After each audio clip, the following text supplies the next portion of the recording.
Vous écoutez Kadash, la méditation quotidienne de la parole de Dieu pour un peuple mis à part.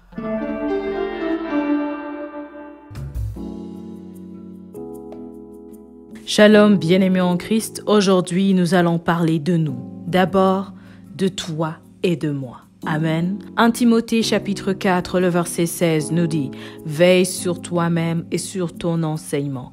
Persévère dans ces choses, car en agissant ainsi, tu te sauveras toi-même et tu sauveras ceux qui t'écoutent. » Amen. Bien-aimés en Christ, à quoi ça nous servirait de prêcher aux autres la parole de Dieu, tout en perdant nos âmes? À quoi ça nous servirait de juger les erreurs, l'ignorance, l'état de péché des autres, alors qu'en réalité, nous ne sommes pas meilleurs qu'eux? À quoi ça nous servirait de compter les défauts de nos proches, sans avoir compté les nôtres en premier? La Bible dit « Veille sur toi-même et sur ton enseignement ». Quand on parle d'enseignement, la plupart entendent directement prêcher. Mais nos attitudes, nos paroles, nos actes, nos pensées sont des enseignements. Veillons sur nous-mêmes, ayons le courage de visiter nos cœurs. Faisons l'introspection, visitons notre intérieur, parce qu'en réalité, il y a deux toits. Il y a le toit que le monde extérieur connaît et le toit secret connu de toi et de Dieu.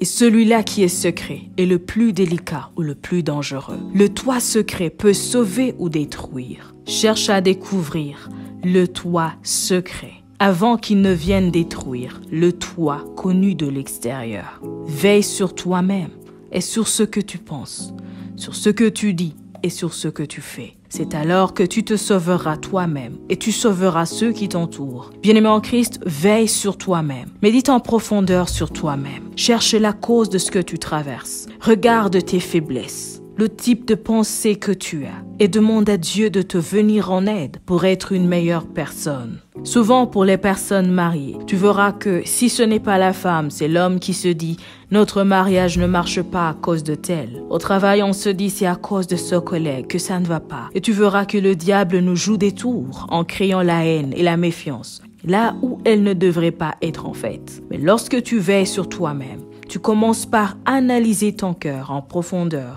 et sans rien cacher à Dieu parce que lui voit tout. Alors tu lui dis « Seigneur, ici ça ne va pas du tout. Délivre-moi, restaure-moi, relève-moi, donne-moi la force nécessaire pour témoigner ta grandeur. » Et le mauvais toi, caché, n'aura pas le dessus ou la force de dominer sur le vrai toi qui est bon, le récepteur de la grâce de Dieu.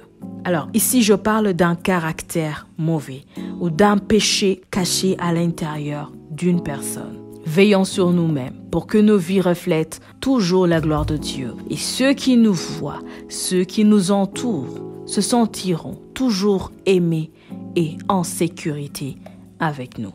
Soyez richement bénis. Shalom. Vous écoutiez Kadash, présenté par Marie-Claire. À bientôt.